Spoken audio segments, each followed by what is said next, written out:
Hello and welcome to an episode of Historically Marked. I am Jason and I am in Bond County, Illinois, and I'm about maybe 2 miles north of Pocahontas, Illinois, which I did a National Road episode at. But I am at a burial spot where reportedly Bond County's first murder by Indians took place. This is the Cox Monument. It's very hard to find, but if you kind of do some research, you can get there. This is my second time trying to find it, and I found it. And I'm going to go ahead and take you to the grave and tell you the story about the Cox family as well as the Potawatomi Indians that committed the murder. So here we go. So this here is Cox Monument Road, and just not even a mile that way is Pokey Road. And Pokey Road, if you hang a left, it takes you back to I-70 and it takes you straight into Pocahontas. That road does. So that's how you get here. But these two silos will point you in. By the way, surrounding it is private property, and there's a fenced area where you can walk, which I'll be walking on. And this is the parking area. And it just says here, it's part of the Robinson Cemetery Association. Robinson Cemetery is probably a few miles nearby here. It's not off Cox Monument Road. The land around Cox Monument is private property, and an easement for ingress and egress has been given by the owners. Please stay within the posts and plastic chain. No motorized vehicles, and of course, please do not litter. And I don't know how many people actually visit this, but there's a trail that leads here. So it's been said that the Cox family moved here sometime during the early 1800s from Alton, Illinois. And it is said that they had money, but the family lived here, around here, and the Cox Monument is just right up ahead. And I can kind of tell this has not been well kept because there's a fallen branch. So I'm definitely going to make a little detour around. So it is said that Potawatomi Indians would come to Fayette County, which is to the east of Bond County, where Vandalia is. So the Indians would come there and here to Bond County, you know, hunting and gathering while these areas were being settled. So, as the story goes, Indians of the Potawatomi tribe, hearing that much money was kept in the family cabin, went to the cabin while Jesse Cox and his wife were away, as some sources say. But the two kids, Rebecca and Elijah, were left at home. Rebecca, also known as Patsy, was 16 years old. She was churning butter. 20-year-old Elijah was in the house as well. But soon the Potawatomi Indians came and attacked both of them, killing Elijah first, but they ended up kidnapping Rebecca, or Patsy. I'm going to call her Patsy from the remainder of the story.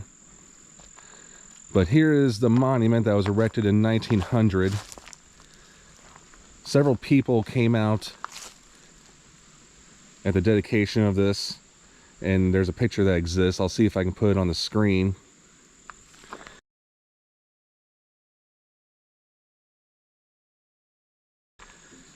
But it says here, Cox massacred by the Indians June 2nd, 1811, aged 20 years, erected by the Cox's Monument Association, October 9th, 1900. And down here is a headstone, and then down here it says here, Elijah Cox, 1791-1811, died defending his sister Rebecca and their home during an Indian attack.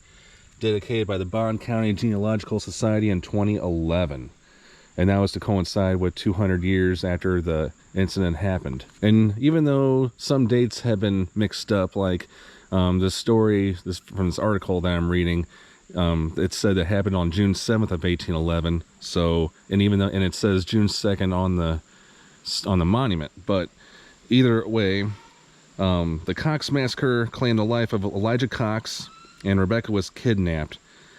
So again, Rebecca, or Patsy, was churning butter, and Elijah, I don't really know what he was doing at the time. History does not record that, but all of a sudden they heard a lot of people shouting, and it is said that Patsy struck first by trying to kill some of the Indians, but nothing's been really recorded that way. But either way, the Indians rushed in the doorway, stamping and screaming and swinging their tomahawks. They ate the food, tore up the furniture and clothing, and turned over the churn. So, but the brother, who again was trying to defend Patsy, he was scalped and brutally murdered. And again, this would come known as the first murder in Bond County. Now, the Indians intimidated Rebecca, or Patsy, that the same would happen to her if she did not show them where the money was. They found a small trunk, took out a little bag of money, and grabbed her by her hair and dragged her outside where a pony was tied. They threw her on the pony, and they took Rebecca prisoner, heading north up to the Shoal Creek timber. Now, it is said that Rebecca tore strips of her apron that she was wearing during her kidnapping, trying to leave behind a trail so people can find her. Now, Rebecca did survive the kidnapping, and I don't know, it doesn't say how she was rescued or how she was brought back, but she was brought back to her mother's home and being nursed back to good health. During her kidnapping, however, she was struck by a tomahawk and she broke 3 ribs, and somehow she survived that.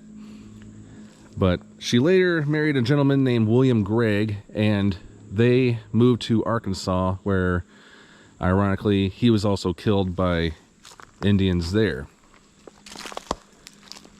And this is the final resting place again for Elijah. But just to give you an idea of the background of the incident,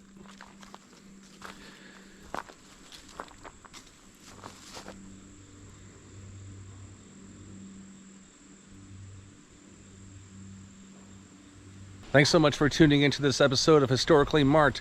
Hope you learned some local history in Bond County, Illinois. I am Jason for Historically Marked, signing off.